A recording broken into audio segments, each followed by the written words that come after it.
Tempat kami persembahkan dengan segala hormat.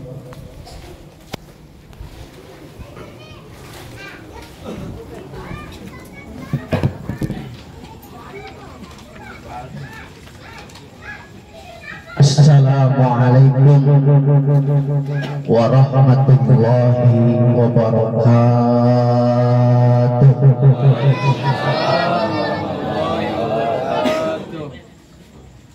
Alhamdulillah,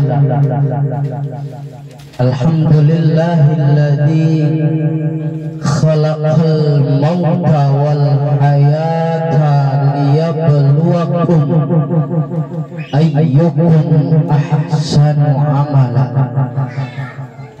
wa huwal azizul ghafur. Asyhadu an la ilaha illallah wahdahu la syarika lah, al-maliku fi yawmil mahsyar, wa asyhadu anna sayyidana Muhammadan abduhu wa rasuluhu sahibus syafa'ah fi yawmin nafar. Allahumma salli wa sallim wa barik wa karim wa taraham wa tahannan ala abdika wa rasulika nabiyyina wa zuhrina wa qurrati a'yunina habibana wa maulana Muhammadin wa ala alihi wa ashabihi wa man tabi'ahu bi ihsan ila yaumiddin, amma ba'du. Faqad qala Allah ta'ala fil Qur'anil Karim wa huwa asdaqul qailin. A'udzu billahi minasy syaithanir rajim. Bismillahirrahmanirrahim. Tabarakalladzi biyadihil mulku wa huwa ala kulli syai'in qadir. Wallahu a'lam bimuradih.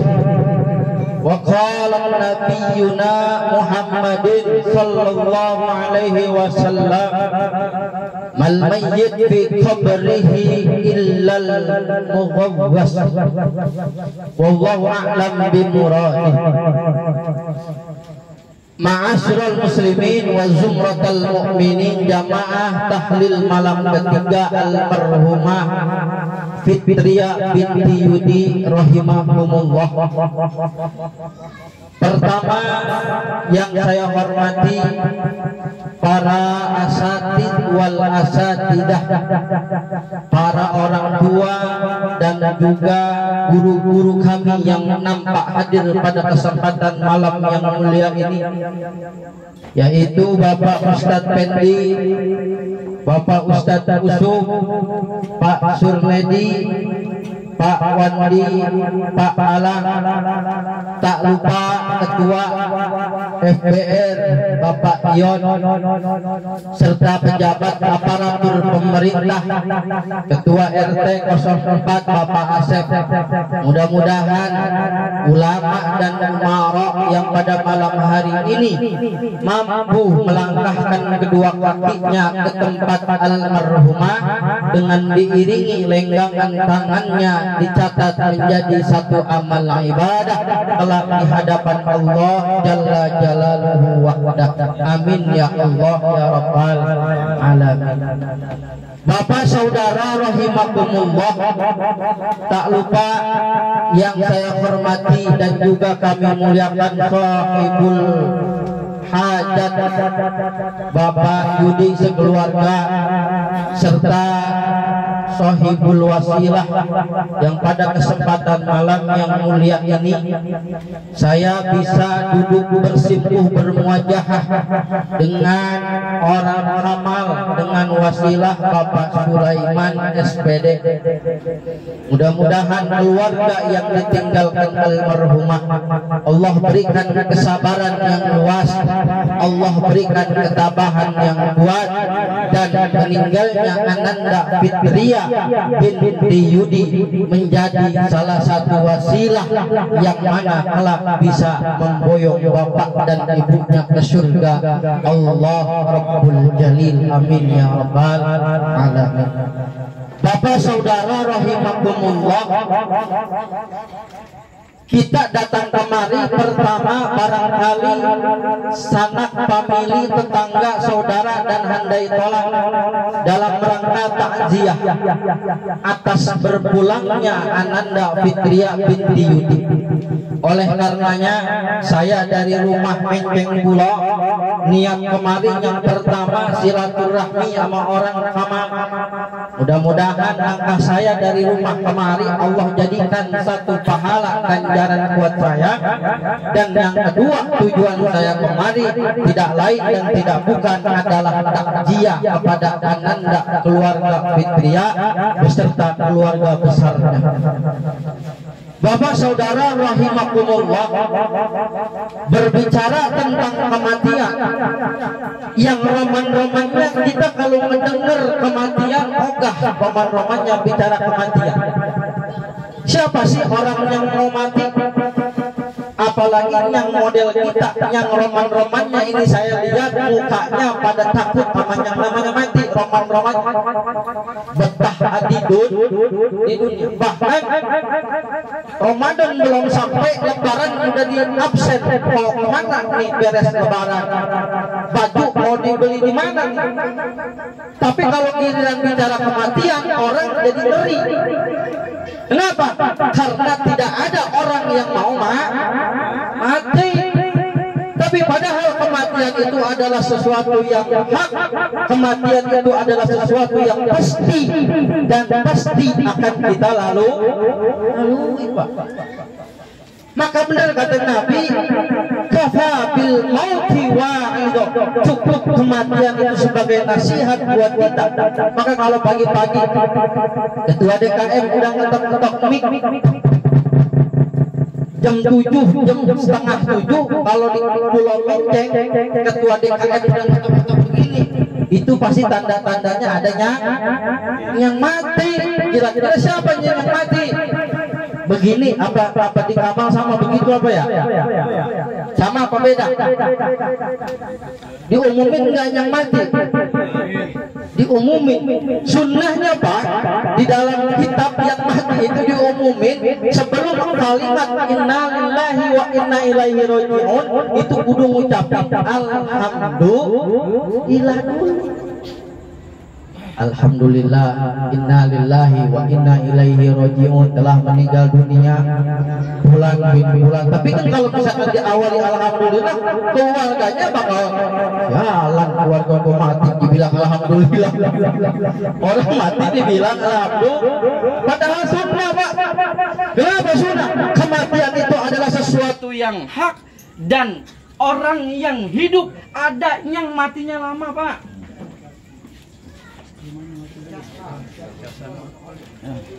Pakai casan, membantu casan. Ya. Di mana? Sini.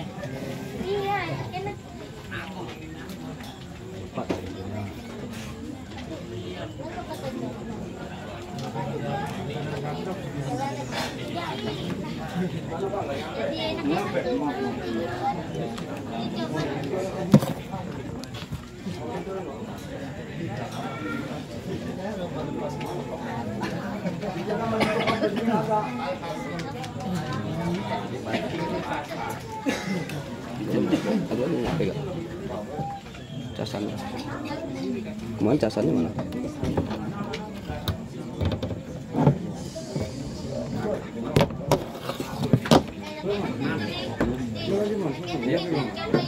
Oke.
Iklan dulu aja. Iklan bagaimana tadi kita? Alhamdulillah.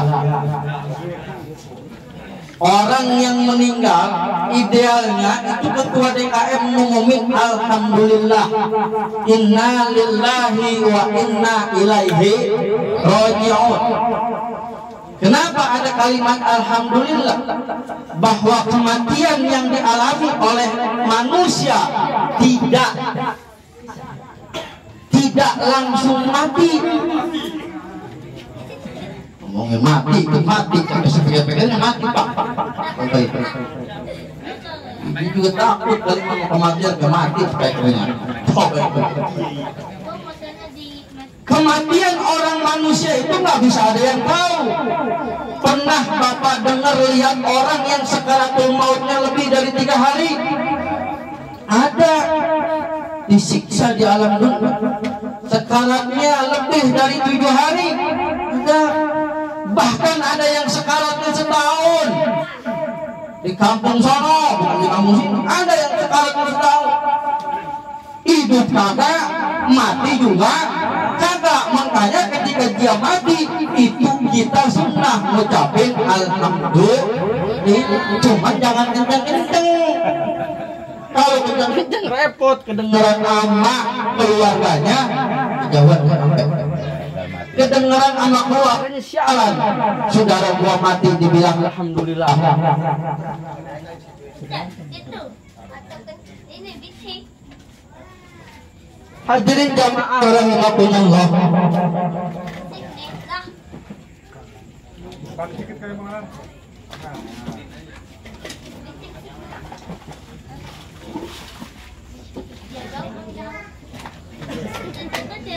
Hadirin jamaah rahimakumullah. Maka kumpulnya kita ini di rumah almarhumah sebagai sebuah nasihat buat pribadi saya dan nasihat buat kita semua, bahwa kita yang namanya hidup pasti mati. Jangankan orang kaya, jangankan orang kaya, orang miskin aja pak, orang miskin kagak mau aman yang namanya mati. Bahkan orang susah sekalipun aman yang namanya mati kagak mau, padahal dia tahu hidupnya susah.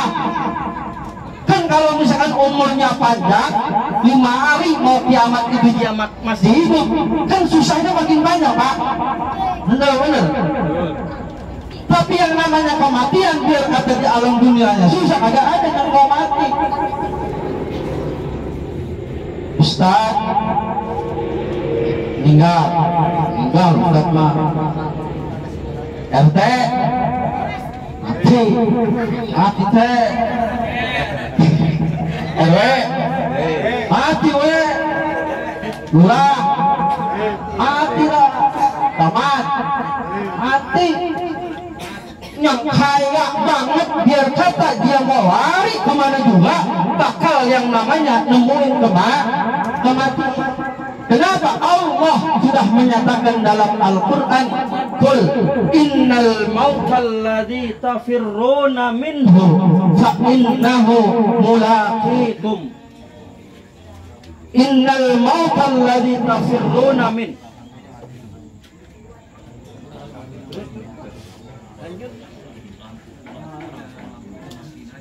Yang kematian kamu lari daripada kematian itu, fa innahu mulaqikum, dia akan menemuimu walau kuntum fi burujim musayyadah, meskipun bapak ibu ada di benteng yang begitu kuat, mau kabur ke liang copet juga tetap aja malaikat Israil bakal mencabut nyawa. Jadi kita yang hadir di sini manfaatnya pertama buat ahli mayit. Buat ahli mayit. Kata siapa kita kumpul-kumpul begini, ini tidak ada ajaran Islamnya, tidak ada hadis Al-Qur'annya. Kita kumpul di sini pertama manfaat buat ahlul mayit.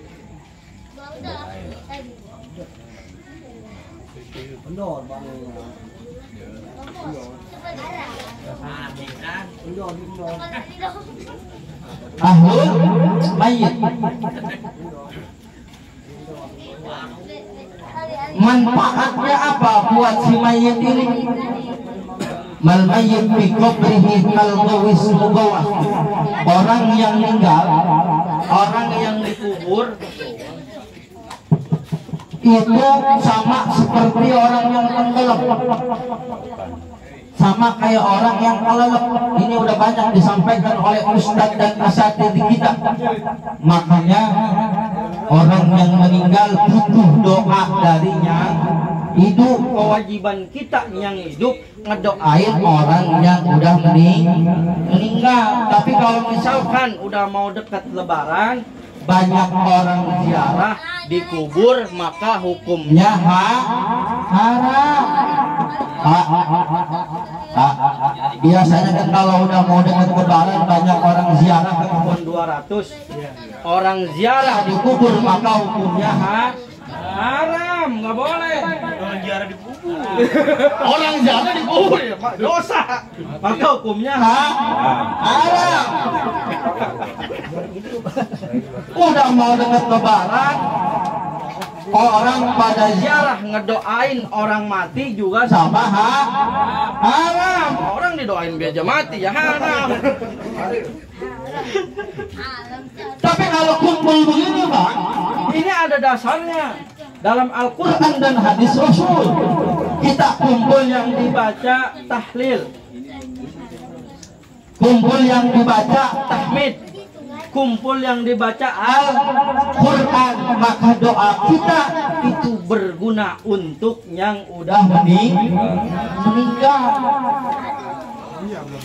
Hadirin rahimakumullah, orang kalau misalkan tenggelam, janganlah jauh-jauh di depan ada kali ada bocah, ada tenggelam bocah, kagak bisa berenang tenggelam. Kira-kira itu bocah bagaimana? Berusaha untuk menyelamatkan diri, dia melihat ada ujung sungai ada rumput, kira-kira itu rumput dipegang apa kagak? Dipegang, karena butuh pegangan. Padahal dia tahu rumput nggak bakal nyelamatin badannya yang segede begitu, tapi karena butuh pegangan, rumput itu juga dipegang. Begitulah ahli mayit kita di alam kubur. Makanya nih kayak model begini, tahlilan, kemudian haul, kemudian roahan menjelang Ramadan, jangan ditinggali. Ini guyup kita. Ustaz, kan beginian juga pakai duit ya? Iya, pakai duit. Tibang ilok, tibang ngebeli-beli air doang mah kagak pada punya duit dari warisan bapaknya. Kan ilokan amat. Maka haul, roahan, doa kita untuk orang tua kita jangan pernah kita tinggalin. Mereka yang ada di alam barzah, di alam kubur, menanti doa kita yang masih hidup. Ananda Fitria meninggal dalam usia yang masih muda belia, yang ibaratnya dosanya cuma dikit Pak, masih muda udah meninggal. Tapi kalau model kita yang muda begini, yang dosanya udah ngeberokot, udah berderai dosa, banyak banget dosa kita. Kira-kira makanya kita nggak berani pengen mati. Kenapa? Karena belum siap untuk ketemu dengan Allah.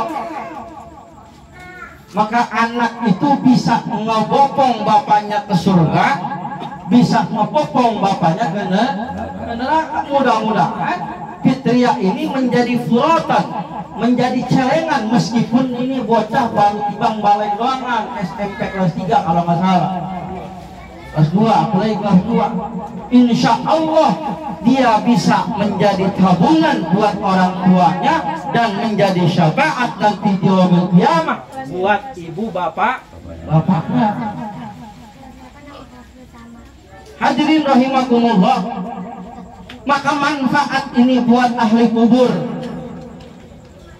Buat ahli kubur kita doakan semoga kuburnya itu menjadi raudhah min riyadil jannah. Jangan dijadikan kuburnya itu hufratan, galian dari lubangnya neraka. Naudzubillah summa naudzubillah. Yang kedua, manfaat kita hadir di sini bagi yang hidup tentu menjadi sebuah wa'idhah, menjadi sebuah nasihat buat kita bahwa kematian itu sesuatu yang pasti.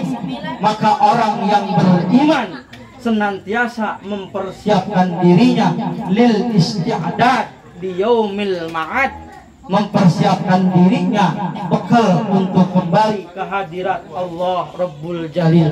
Bapak hadirin rahimakumullah,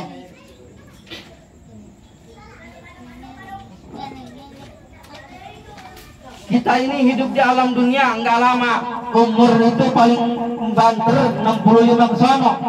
Bahkan jangan kematian itu mentang-mentang masih muda. Nih yang anak muda romannya pede banget. Gua mah masih muda. Yang tua-tua enggak begitu, Pak. Yang namanya kematian tidak mengenal usia. Yang bocah mati. Yang baru berojol mati. Yang tanggung mati, yang seger tadi lagi naik sepeda mati, aki-aki naik sepeda sampai hati-hati banget dari belakang ditabrak sama truk mati, preman yang naik motor kencang banget sampai 80 km nabrak tiang listrik, dia bangun lagi, bangun lagi. Kenapa? Belum waktunya mati. Jadi udah, kematian itu nggak usah ditakuti. Yang mesti ditakutin adalah bagaimana persiapan kita menghadapi yang namanya kematian. Nih kumpul begini, mana dalilnya Ustaz? Rabbana ighfir lana wa li ikhwanina ladina sabaquna bil iman. Sabaquna bil iman. Rabbana ighfir lana, ya Allah ampunilah kami, alladzina sabaquna bil iman, dan saudara-saudara kami yang telah mendahului kami, artinya telah meninggal. Ini Allah ngomong begitu dalam Quran, Pak. Makanya ini kita salah satu melaksanakan perintah Al-Quran. Kan ada yang nyawatin, Pak, kepada kita sebelah mana dikit. Kumpul begini ketika orang meninggal dibilangnya bid'atun dolalatun munkaratun la aslalah. Bid'ah dolalah munkarat yang tidak ada asalnya, nyakitin bener Roman. Padahal kata Allah tadi begitu dari sabaquna bil iman, saudara-saudara kami yang telah duluan meninggalkan kita dalam membawa iman. Nih bapak-bapak, saudara-saudara yang datang kemari karena iman. Kalau nggak ada imannya nggak mungkin datang kemari. Mendingan di rumah sambil belonjor nyeduh kopi hitam sama di Samsu nonton di tengah TV, apalagi ada bola. Wah amat kalau begini. Udah begitu Ustadznya ceramahnya lama banget ini, udah ya mesin aja kali ya. Udah setengah jam ini. Ya, udah setengah jam hitungannya lembur. Bapak hadirin rahimakumullah. Maka kata Nabi, manusia itu yang bagus ketika menghadapi kematian. Pertama, ada orang yang nasiun manahutun, orang yang lupa akan kematian. Lupa akan kematian. Pokoknya orang kalau udah ngomongin mati gua apa? Lu ngomong apa sih? Mati mau ngomongin. Kagak semangat gua hidup. Dia lupa dengan kematian. Biasanya orang yang lupa dengan kematian, kata Nabi gua, hubbud dunya. Orang yang kebangetan cinta sama dunia.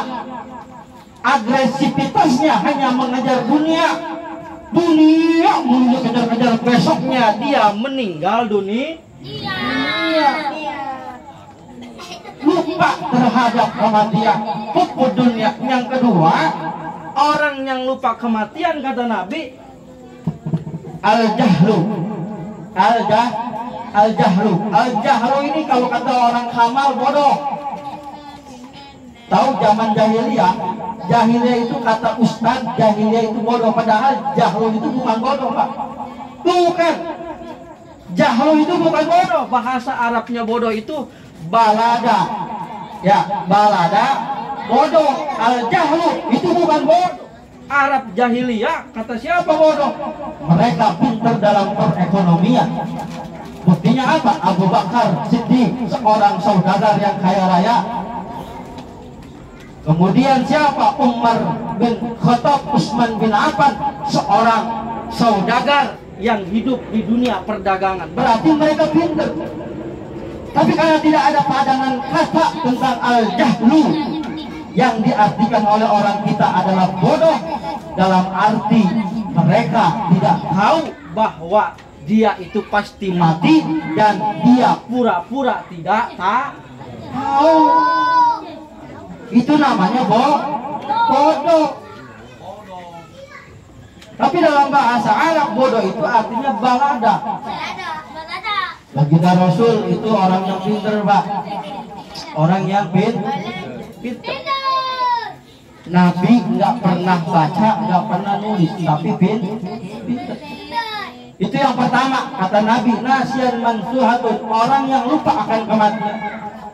Yang kedua, golongan dalam menanggapi kematian, taibuna mubtadiun, orang yang taubat tetapi masih kelas ibtidaiyah, masih kelas dasarnya. Model-model kita barangkali, model-model saya barangkali yang kagak boleh melihat jidat dikit, rada-rada nengir dikit palanya. Sama orang sini ya, kagak boleh melihat jidat licin dikit, rada-rada nengir, ya wajar, namanya laki-laki ya normal. Bener. Taibuna mubtadiun, orang yang tobat tapi masih di dalam tahapan-tahapan yang dasar ibtidaiyah. Yang tobatnya kata orang gampang tobat sambel. Sekarang tobat, besok umat, besok tobat, masih mending ketimbang tadi golongan yang pertama. Yang paling hebat Bapak hadirin rahimakumullah, yang terakhir arifun muttabi'un, orang yang arif billah, orang yang senantiasa menginginkan kematian itu untuk bertemu dengan Allah Subhanahu wa ta'ala. Tidak ada kenikmatan yang jauh lebih nikmat ketimbang dia menghadapi sakaratul maut, menghadapi kematian untuk bertemu dengan Allah Jalla Jalaluhu wahdah. Bapak hadirin rahimakumullah, barangkali itu saja yang dapat saya sampaikan sebagai sebuah mau'izah buat kita semua, sebagai pengingat buat kita semua, orang-orang tua kita, saudara kita yang telah meninggal. Mereka senantiasa membutuhkan doa dari kita semua. Makanya orang-orang tua kita zaman dulu biar kata nggak sekolah tapi pinter, Pak. Biar kata nggak sekolah tinggi tapi pinter. Biar kata kagak punya ijazah, anaknya 7 bererot tapi semuanya hidup dan jadi orang. Beda sama orang sekarang, anaknya 2, romanya udah buyang banget, buyang. Bingung. Orang tua dulu itu anaknya ada yang 8, ada yang 9, tapi hidup semua. Kan hebat orang tua dulunya, Pak. Makanya orang-orang tua dulu nih, Pak, bocah-bocah segede begini kalau udah malam begini kagak boleh makan, Pak. Pak, orang tua dulu kalau punya anak segede-gede begini, kalau udah malam nggak boleh makan. Kenapa? Ya orang sekarang pada makan mulu, pada kena penyakit gula, habis makan jadi tidur. Hebatnya orang tua dulu, kalau udah malam nggak boleh makan. Kenapa? Bukan, nasinya nggak ada lagi, buat besok digoreng.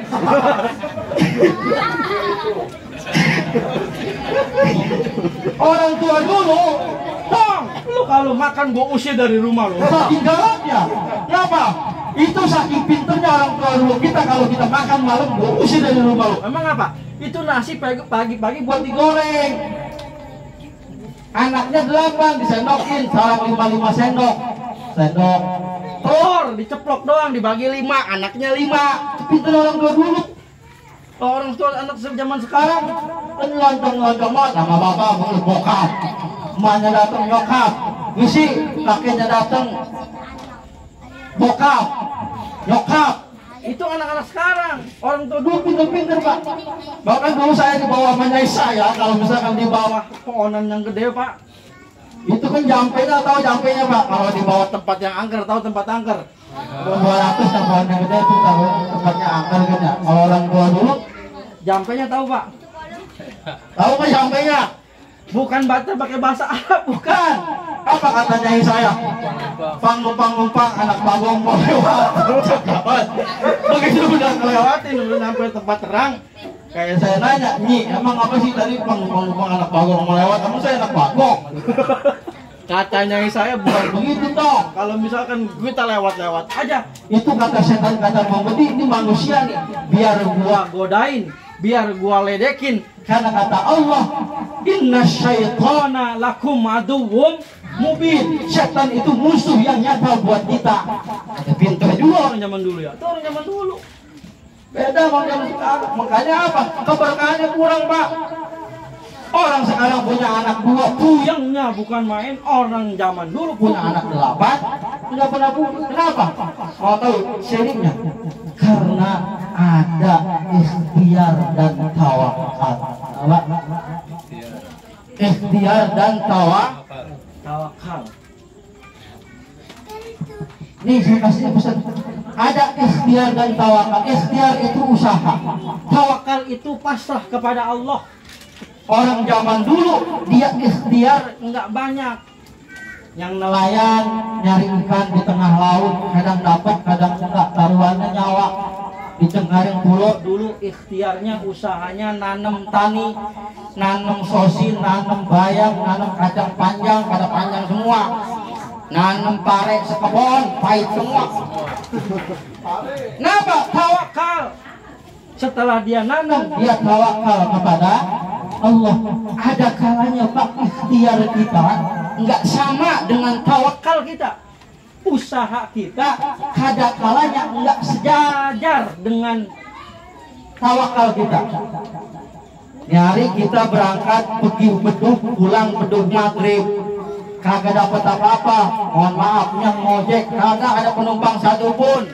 Padahal berangkatnya beduk subuh, pulangnya beduk maghrib, pulang ke rumah.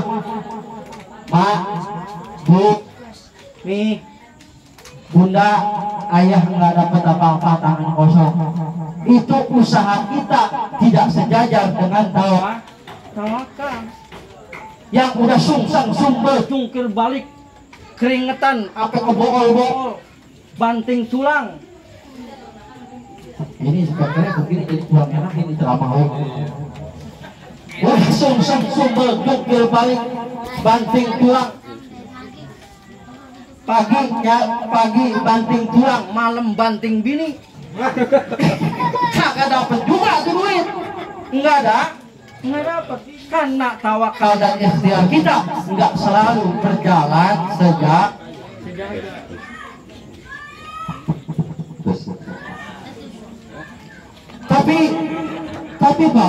Tapi Pak, yang menjadi ingat bagi kita, bini kita punya anak baru berojol, punya orok.